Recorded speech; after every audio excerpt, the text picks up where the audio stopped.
Looking back, I did not know that I was going through perimenopause around the age of 37 and 38. For some reason, Yolanda, I just could not get my thoughts together. I could not form simple sentences. I could not get up and perform like I used to. And there was a point in time where I was afraid that I was getting early onset dementia. Like I honestly thought I was getting early dementia.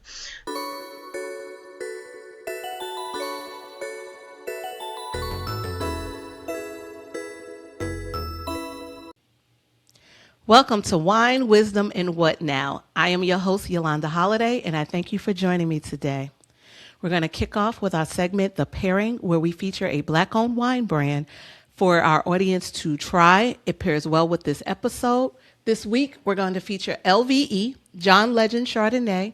It is a really smooth Chardonnay. It pairs well with this conversation that we're going to have. It has notes of honeysuckle and vanilla. If you have tried this, or if you plan to try it, please leave us a comment and let us know what your thoughts are. Today's guest is Anita Lindell, affectionately known as Lil Bit, a woman whose journey through resilience, healing, and encouraging others really stood out to me. Her passion for helping people navigate mental health challenges and reminding them they're not alone makes her the perfect voice for today's episode. So today, I welcome you, Miss Anita. Thank you so much for having me, Miss Yolanda.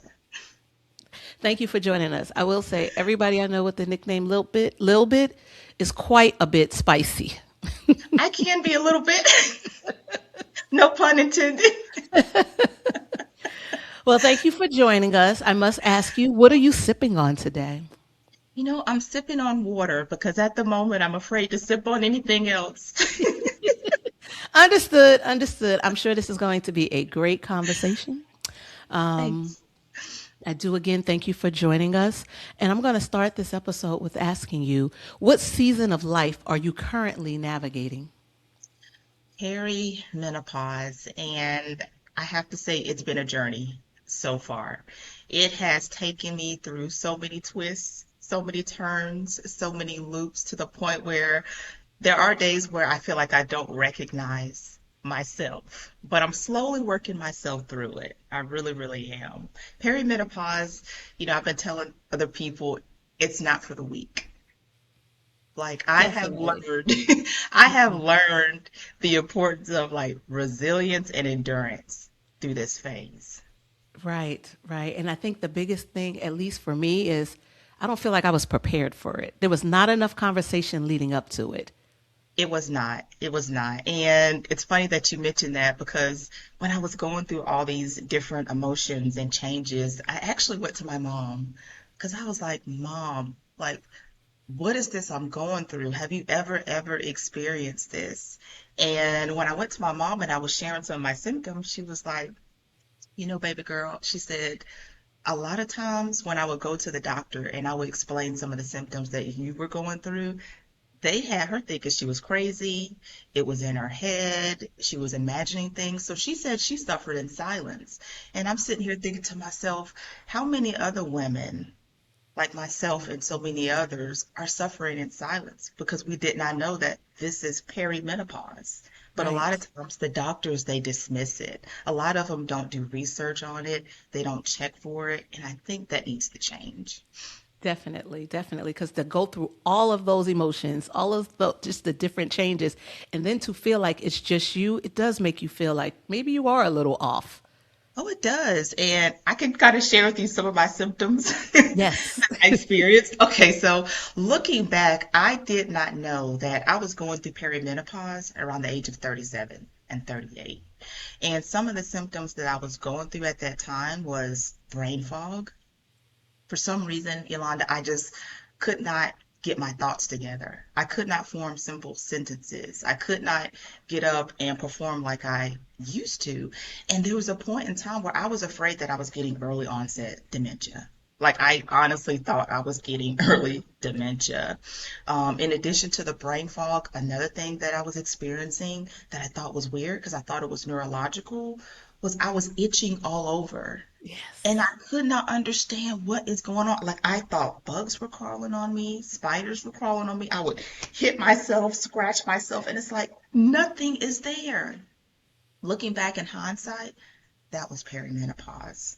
Right. And another thing that's new to me that I'm trying my best to navigate and work through is anxiety. Hmm. I never had an issue with extreme anxiety until I entered perimenopause. Because I'll wake up scared and afraid for no apparent reason. There's nothing traumatic that's going on in my life, but I felt anxious all the time. And I'm still feeling anxious all the time. Yeah, yeah. There are so many symptoms. Like It it is. normally when there is something that someone goes through, these are your symptoms. But for perimenopause, it really depends on who you speak with to determine what they are experiencing. And I think that's maybe one of the reasons there's not a lot of conversation because people just don't know. And prior generations may have been quieter.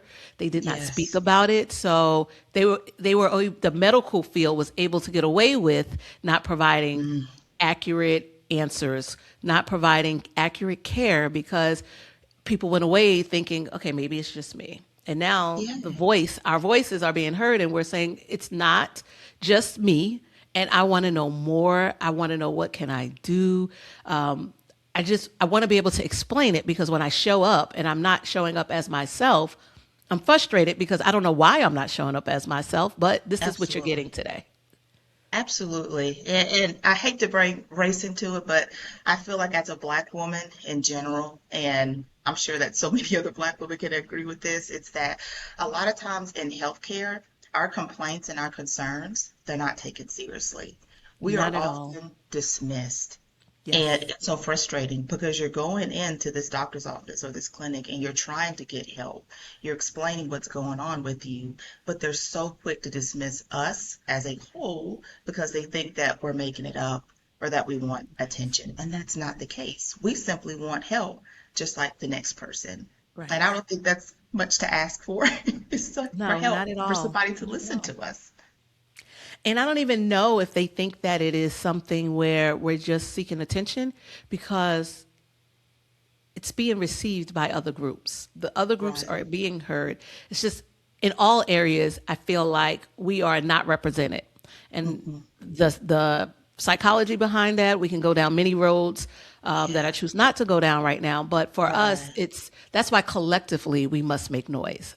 Yes. Collectively, we must make noise. Absolutely, absolutely. Because perimenopause, it's something that it's not really looked at as a whole and as a general. And I am seeing that more and more research, thankfully, is starting to be focused on perimenopause so that they can address it early on because so many women are suffering in silence and we don't have to.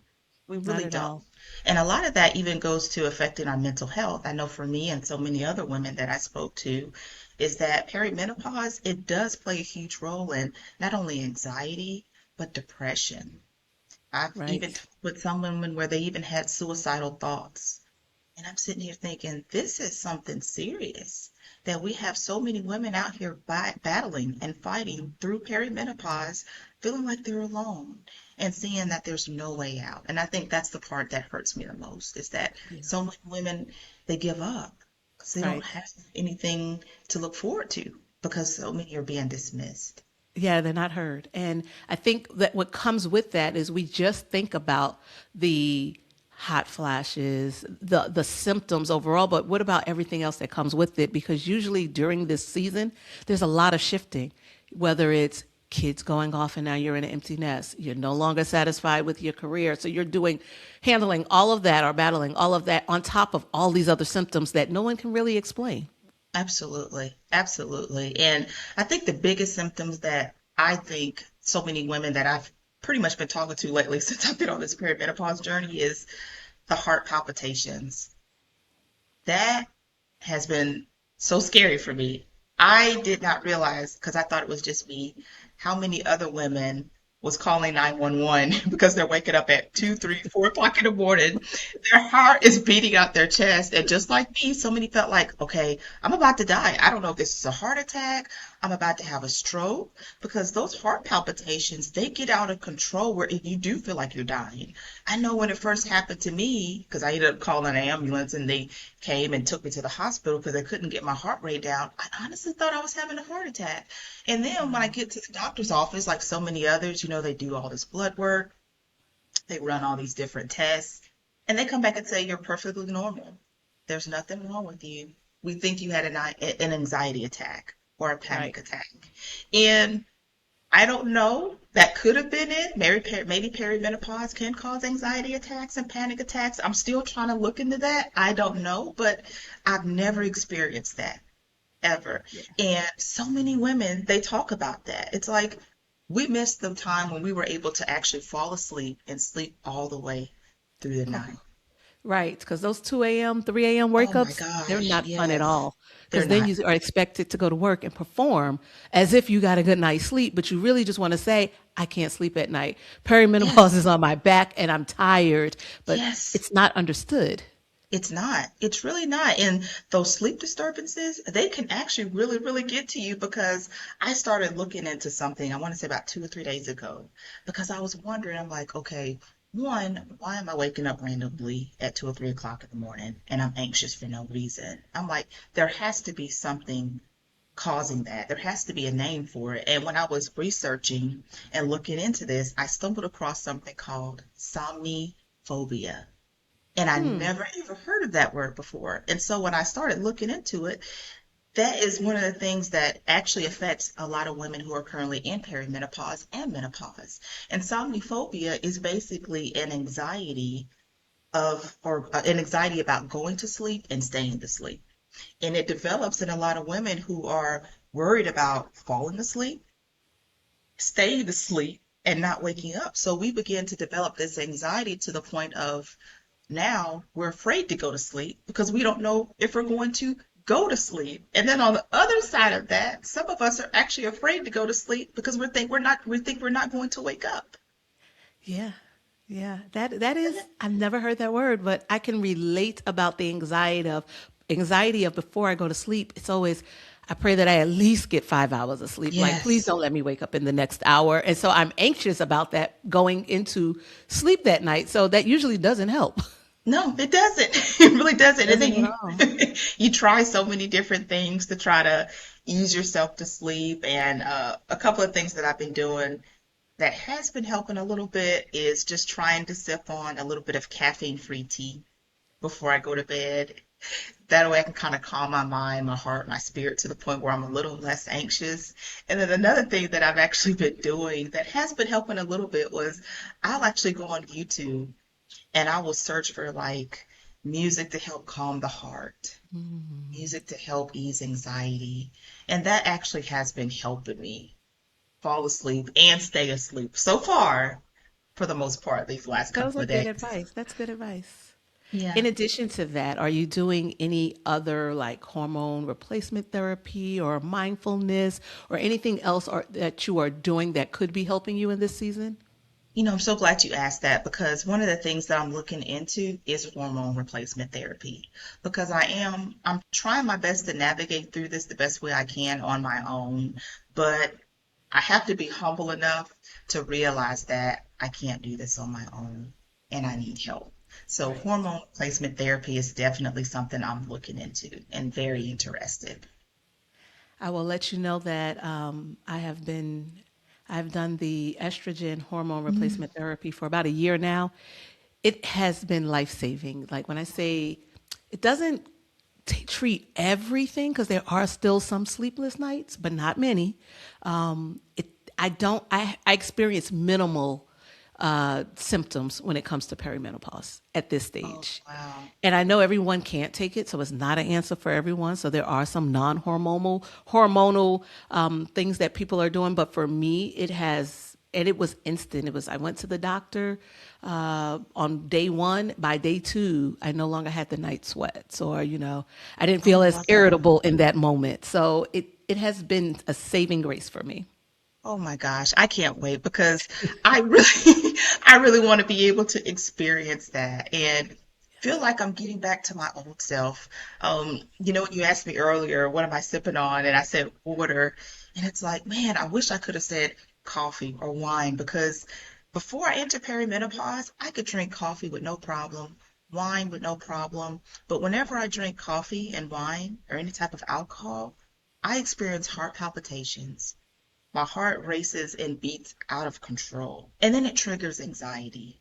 And I'm Mm. sitting here thinking, perimenopause is really kicking my butt right now. And I want to be able to, I want to be able to sip on some coffee like I used to and sip on some wine because I really, really miss that. Yeah. So hormone Yeah. replacement therapy, I think, is the way that I'm going to have to go.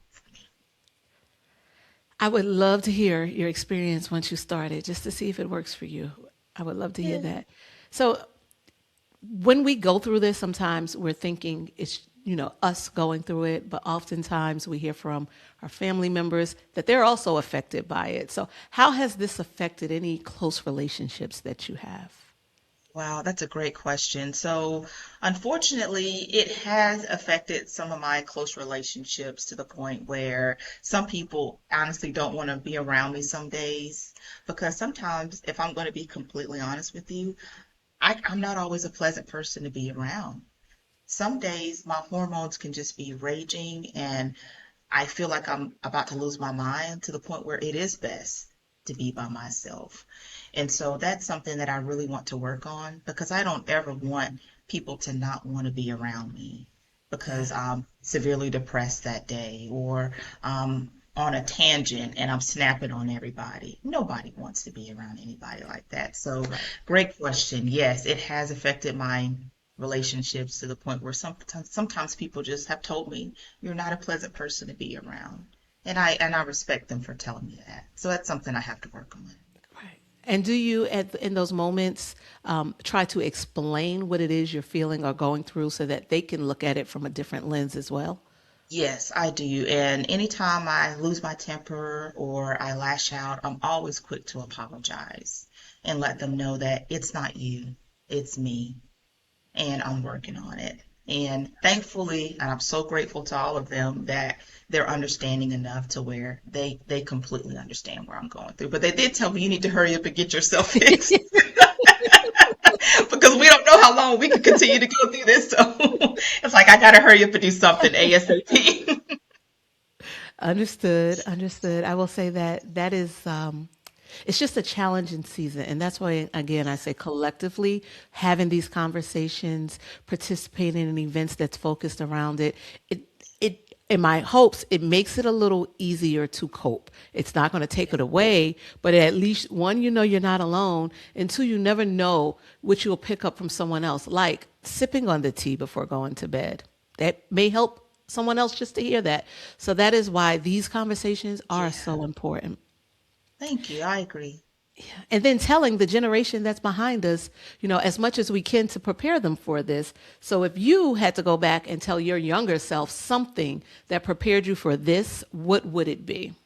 Oh, wow. I would definitely, if I could go back and prepare my younger self, just recognizing that, okay, you're around the age where your hormones shift and that they change.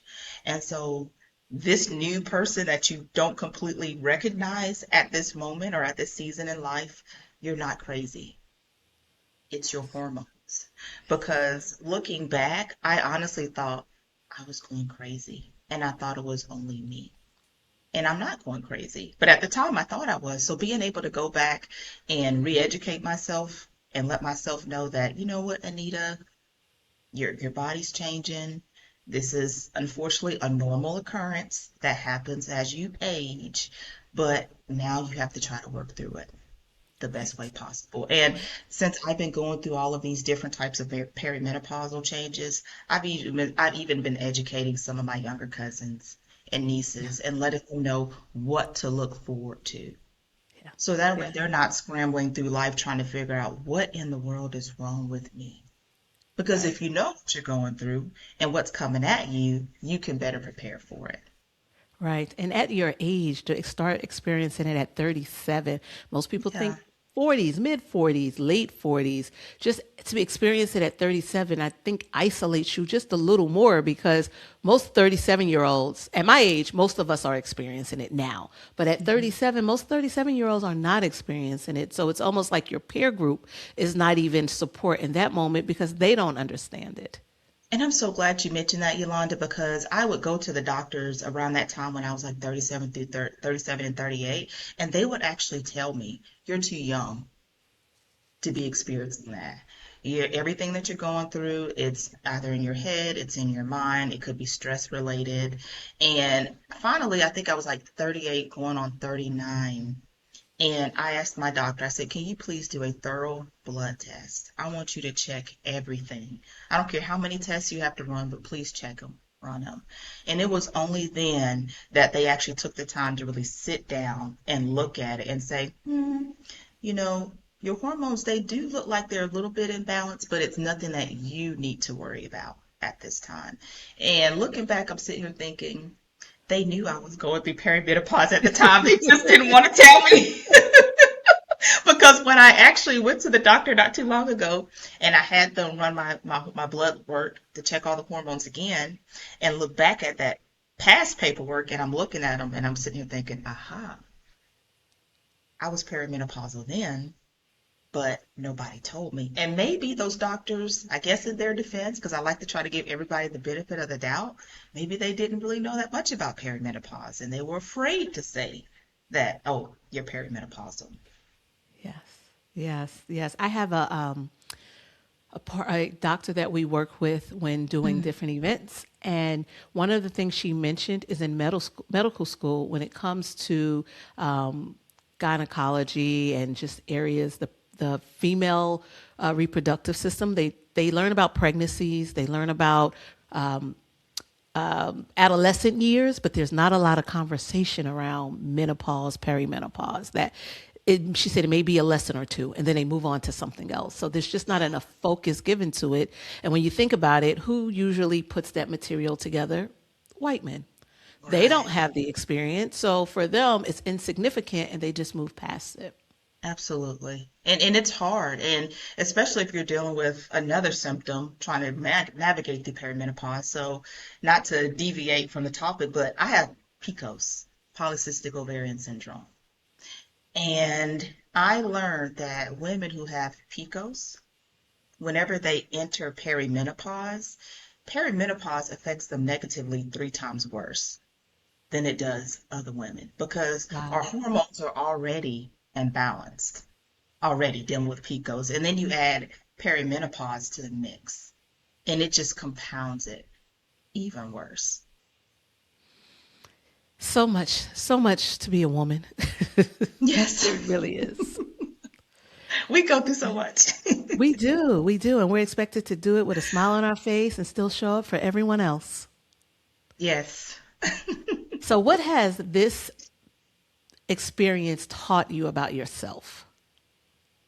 You know, I think that it's really taught me that I'm a lot stronger than I think I am, and that I'm able to endure a lot of things that I did not necessarily think that I could endure.